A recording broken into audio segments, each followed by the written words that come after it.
We're going to start out with a very interesting guest for you guys. Harold Ford Jr., former congressman from Tennessee, executive vice chairman of the Bank of America in New York, teaches public policy at New York University, chairs the Democratic Leadership Council, and has now written the book, More Davids Than Goliaths. Harold Ford Jr., welcome to the Young Turks. Delighted to be on. Thank you for having me on, and thank you for giving me a chance to talk about the book. Oh, no problem. Harold, I don't know if you remember this, but you and I served together on the student council at Penn. I love it. Matter of fact, there's a portion in the book where I talk about that service. All right, okay. There's a chapter where I walked through our time at Penn, and if you recall, during that time there was a great conversation about whether or not the school should adopt a mandatory diversity seminar or orientation class during the orientation period for freshmen. But I remember that time and fondly remember my time at Penn. Yeah, me too. All right, so now that we've gotten that out of the way, let's get to our disagreements. So, and don't get me wrong, of course I'm going to get to the book, but I asked everybody who's come on the show who voted for the Military Commissions Act. I did it with Senator Sherrod Brown. I want to do it with you. For those of you, the people that don't remember, that was an act that came up during the Bush administration that took away habeas corpus rights from detainees. Now, Congressman Ford, that's one of the pillars of Western society. Do you regret that vote? I don't. The time that vote was cast, there was great concern that, as you recall, I'm sure, that there were those that we would detain that would have relationships and connections to some that our intelligence, or should say organizations or entities or individuals that our intelligence couldn't necessarily disclose. Now, was it a perfect bill? No. But I thought that it achieved most of what I wanted, and I've erred on the side of security. And, you know, I don't know in the long run if I was right. I guess we'll learn that one day. But I don't regret the vote. I wish it could have been a more perfect bill, but I don't regret the vote. But if they don't have habeas corpus rights, how do we know anything about them? How do we know they're not American citizens? How do we know they're innocent or guilty? If you can't bring them to a judge, I mean, that's why it's one of the pillars of our society, because you got to bring them to a judge so we know we got the right guy, isn't it?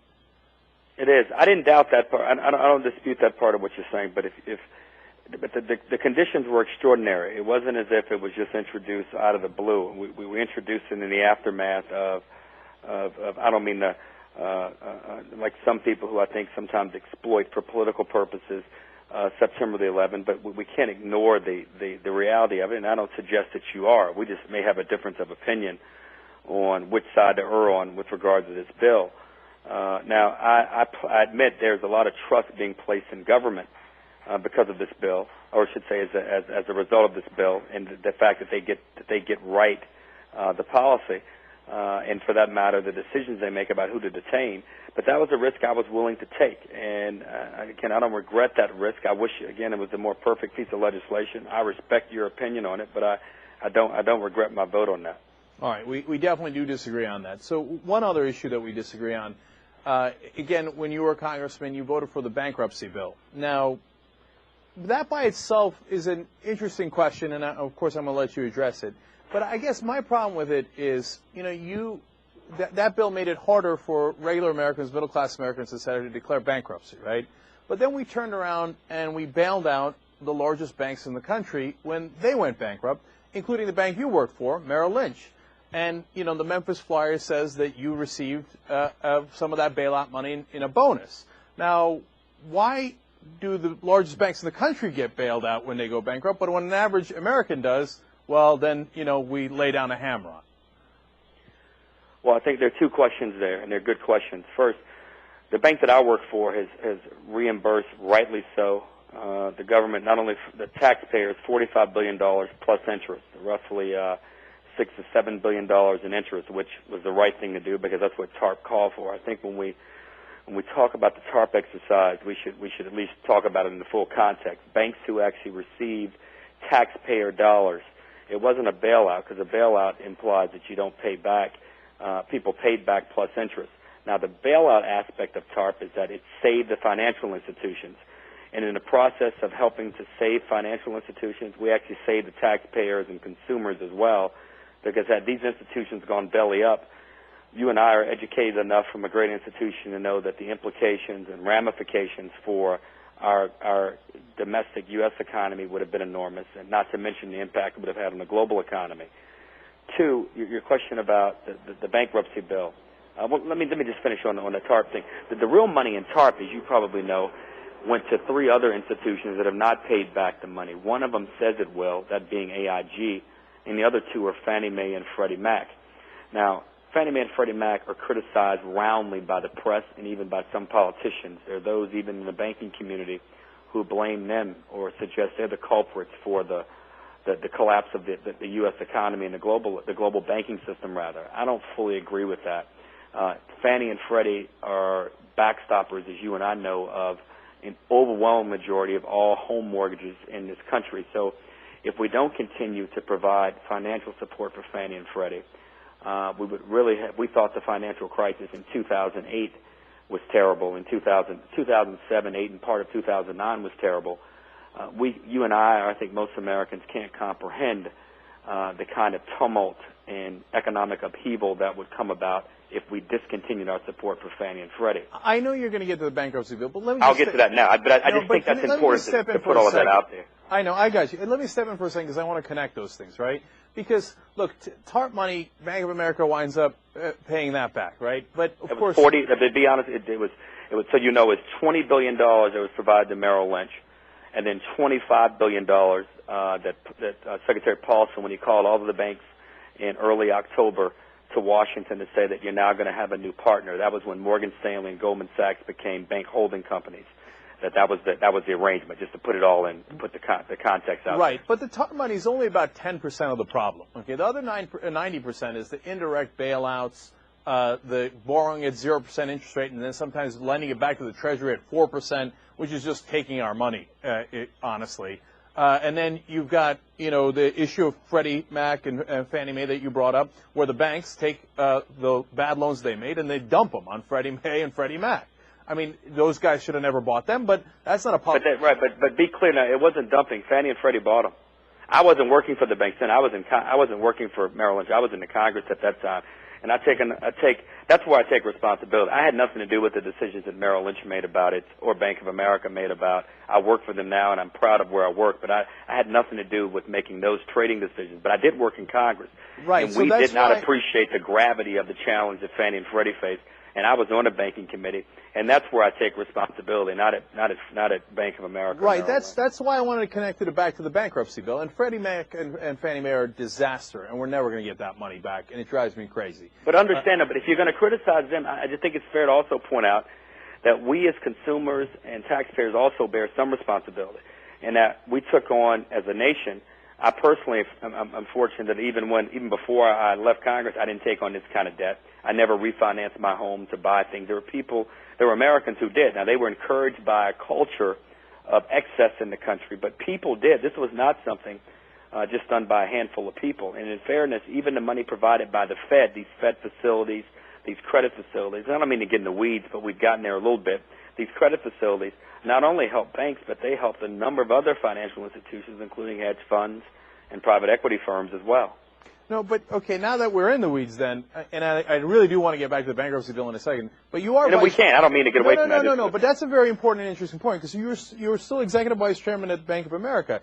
Look, I largely disagree with what you're saying. I mean, I know, of course, everybody should have personal responsibility. Nobody disagrees with that. But that wasn't even close to the core of the problem. The core of the problem was the banks who said, hey, you know what, I'm not going to keep these loans. So if they're liar loans, I don't care. If there's no documentation, I don't care. I just want to make the loan, and then I want to package it off to somebody else. I want to make the money in the middle. And then some of the banks went and turned around and bet against those assets. So it's the banks that were making tremendous money off of that.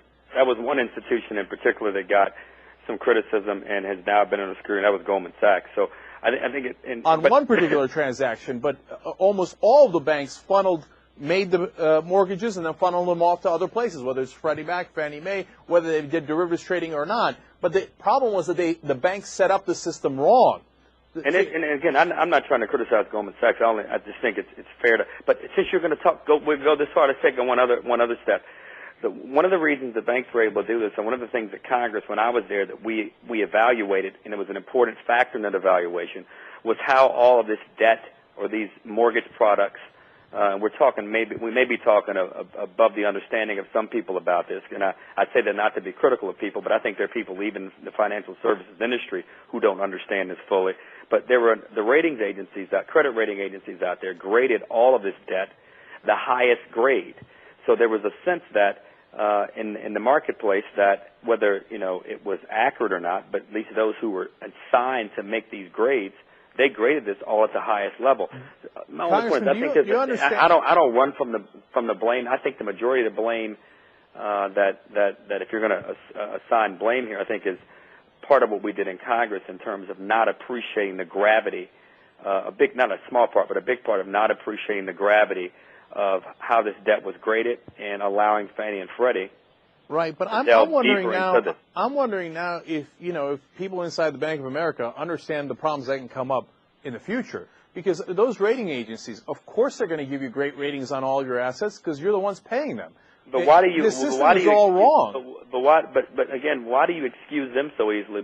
I don't. Look, I think there's a lot of blame to go around, and like any crisis, any challenge. We could probably spend a lot of time. We'd probably come up with even more culprits. My only point to you is I want to get to the bankruptcy conversation. The responsibility personally is that when I was in Congress, I didn't, and I don't think the majority of my colleagues appreciated the gravity of the problems we face. And I think there's an element of blame that can probably be spread across the spectrum, and there probably is a little more that is owed to many on Wall Street who may have appreciated these challenges and understood these financial transactions and what was to be gained, and the fact that they were gaining a lot more so than others. I blame the ratings agencies all the time. The reason I talk about the banks is because that's the core of the problem, and I'm afraid that they're going to do it again, and they're going to bankrupt us again. So that leads us back to the bankruptcy bill. But in fairness to that, though, the banks, are not lending a lot. They're not lending a whole lot right now. They're not taking a lot of risk. But that's part of the problem, too. We did TARP, and we gave all this money to Bank of America, as an example, and to Merrill Lynch, and what happened? You guys kept it. And you didn't. You're not lending it out. But we can't have it both ways. You can't say you lent too much and you played willy-nilly with money, and then say when the rules are changing. And as you and I both know, the rules are still changing. They're not settled yet, as regulators now are charged with implementing much of the financial services overhaul bill. I think it's only fair that everyone wait until the rules are fully set before they undertake.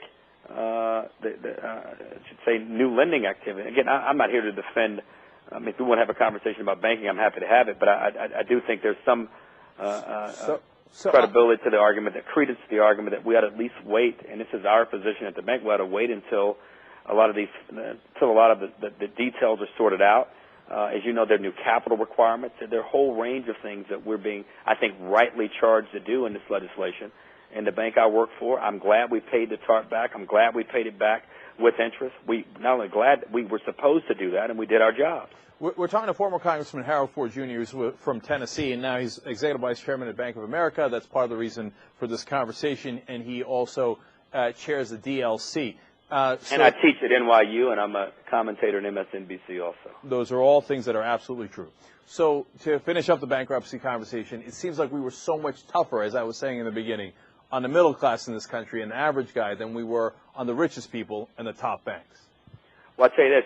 If when we passed the bankruptcy bill, just consistent with our conversation, when the bankruptcy bill passed, one can make an alternative argument to what you're suggesting, to say that maybe at that point we in this country, which I included, when I was in Congress and I owned a home and I was offered every week from the banks, every week I got invitations, or as I'm sure many Americans do, to file for new credit cards, saying I had free credit, that I could receive a credit card with thousands of dollars of, if not tens of thousands of dollars of credit, that I could refinance my home and earn tens of thousands of dollars. I turned all of that down for the simple reason that I knew what my salary was each year, and I couldn't figure out for the life of me how anyone thought that I deserved sometimes many tens of thousands of dollars to refinance my home, and I couldn't understand how they thought I would pay all of this back. So the bankruptcy bill, in a lot of ways, put restrictions and put controls on a lot of that. Now, Could we go back and do it better and do it differently? I think we can always go back and do everything better and differently, or should say differently and better. But I think there's an element of personal responsibility here that we just simply can't ignore. I wish Merrill Lynch had that personal responsibility before they went bankrupt.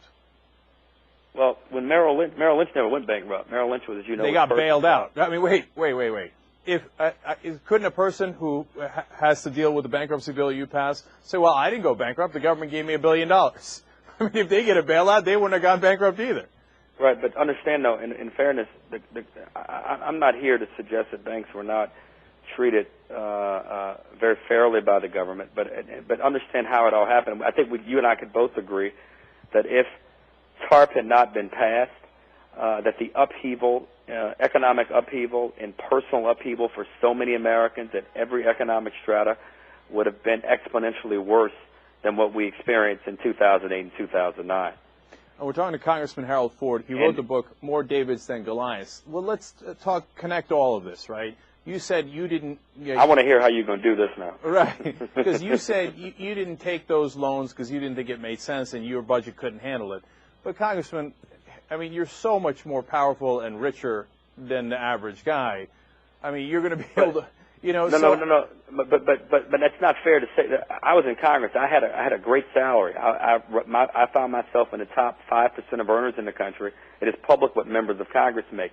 You're not allowed to make money outside of that. I don't come from wealth. I was blessed to have parents who saved money to put me through college and my brothers through great schools when we were growing up. But I got no inheritance from my family, although I was enormously blessed. That being said, I realized that I couldn't pay that. Now, I'm not judging people. I'm only connecting all the dots. If we're going to talk about the spectrum of those who helped create the mess, that was the only reason I was doing that. And again, I think you can look back on any vote. I accept all the criticism, and matter of fact, I try to learn from mistakes, figure out how, and clearly there were mistakes made, and to only blame one bank or two banks or five large banks is only where I fundamentally disagree. I think that is a mistake. I think there are a number of culprits here, and we've got to figure out how we fix this. And going forward, how we prevent it from happening again. I was trying to connect to the book because I appreciate that. You know, are you David or are you Goliath? Because I mean, you're of course, and I'm just trying to keep it real here. I mean, your dad was. I am too. Your dad was a congressman. You wound up taking his seat. Now you're enormously successful, and doesn't mean you started out enormously successful, but. Like you said, you were blessed in a great family, and where your dad was a congressman, etc. So, how are you? Are you David, and how so? I'd recommend you read the book because I don't embrace either one. What I do embrace, the title of the book is inspired by my church rearing experience and having grown up in Sunday school and church and hearing it over and over again, and inspired largely by my dad, who served in Congress 22 years and made very clear to me that Goliaths and Davids. Goliaths are not all bad, but Davids are all good. And you have to remember that whatever station you are in life, you have to remember there are always Davids in life, and you have to look out for those behind you and look out for those who are beneath you, because those are the people who are without voices oftentimes and without representation. My dad's time in Congress, I think, embodied that fully. I talk about it throughout the book, about the lessons I learned from him, how he imparted those lessons to me, how he made me work my way in so many ways. He went through college and had to work his way through college. I was fortunate and blessed not to have to work for my tuition, but he made me work 1 and 2 jobs every semester. When I was at Penn, I was a student security guard at High Rise South and High Rise North. My junior year, I graduated to being a manager of the organization, and when we couldn't find substitutes to fill in, I had to fill in on those different nights. In addition, I waited tables and parked cars at restaurants. Now, I didn't have to do this, but my dad made me do it. So I talk about these lessons that are imparted. So More Davids and Goliaths is inspired not by me saying that I'm a David and I've fought Goliath all my life, but to say that you always have to look out for those, because there's always someone beneath you who is without a voice and who needs representation. In my time in Congress, I tried to do the same. So that's the inspiration for the title of the book. And I want to ask you one last question, because don't get me wrong. Look, I'm in the same exact situation as you. My dad paid for my tuition, too. I'm incredibly lucky. We went to the same school. I'm just trying to make sure everybody's looking out for David, as you say you are, right? So, now at the DLC, you guys are known for being, you would say, centrist. I have some issues. I think you guys, wind up supporting corporate America too much. But one of the other things you're famous for is reaching out to Republicans. Now, in your race in Tennessee when you were running for Senate, I mean, how did that work out? The Republicans ran a terrible ad against you with the Playboy bunny saying, "Call me Harold." And so why would you reach out to those guys when you never get any of their votes and they wind up attacking you so viciously? What's the strategy behind that? Well, you asked a bunch of questions there. Let me step back. The DLC was formed back in 1984, 1985 after we lost. I'm a Democrat. I've been one all my life, and I don't want to impose that on you, but I've been one all my life for two reasons. One, I was told to be one by my dad, and two, once I learned what it was, I wanted to be one. And after Mundell lost in '84, there were a group of governors and members of Congress and the Senate who believed that for America, for the Democrats to represent again the middle class in this country, we had to not only present differently, but offer some different ideas. About 8 years later, there was a young governor in Arkansas named Bill Clinton, or 7 years later, who took the chairmanship of it. And while he ran for president, right before he ran for president, he was chairman of it and left it as he became the nominee. His 8 years in the White House, I think, in my estimation, was the first time I worked on a presidential campaign. I remember when he spoke at Penn during this '92 campaign in '91. And in a lot of ways, it inspired me and re-energized me as a Democrat because he represented so much of what I thought was right about our party, right about the country, and the things that our party needed to do differently to represent the country. 23 million jobs later, fewer people under poverty, more kids going to college later, more environmental stewardship success than any president before him in the last 40 years. I thought it was a good thing for the country. Now, I don't give the DLC all the credit for that by any means, but I certainly believe that some of what he stood for, the more cops on the street, hiring more teachers, putting more kids in college, or creating the tax incentives to do that, creating tax incentives for people whom were trying to make it to the middle class to go to work. I think a lot of that came out of, or at least I should say, during his administration, a lot of those things happened. I think the DLC has been unfairly maligned at times because I think some in the party who want to blame some Democrats often blame the DLC. And do we deserve some of the blame sometime? Probably so. Do liberals and the progressive left, and as some in the White House called the professional left, deserve some of the blame? Sure they do. But at the end of the day, we're all on the same team. The professional left and, for that matter, the unprofessional left. We're all believing that the country can be better, and that Republicans, during the 8 years of George Bush, did more to bring harm to the fiscal sanity and fiscal responsibility and fiscal stewardship of the nation, let alone our standing around the globe. So I'll take the criticism for some in my party, but I would ask those who are critical of the DLC to remember, we're not the enemy. The 8 years that people who associate the DLC with moderate policy, Bill Clinton was not only one of our founders, he was one of our leaders. So I don't run from that in any way. And matter of fact, I ask those in the left in the party, we'd all come together. And where we disagree, let's have honest disagreements and work through them. But when we walk out the room, we have to remember, Mitch McConnell and John Boehner, they're far worse than anybody in the DLC, or for those in the DLC who don't like the professional left, far worse than anybody in the far left could be, that being McConnell and Boehner. So I appreciate our honest disagreements in times and even our policy arguments. But at the end of the day, I agree far more with you than I ever will with Mitch McConnell and John Boehner.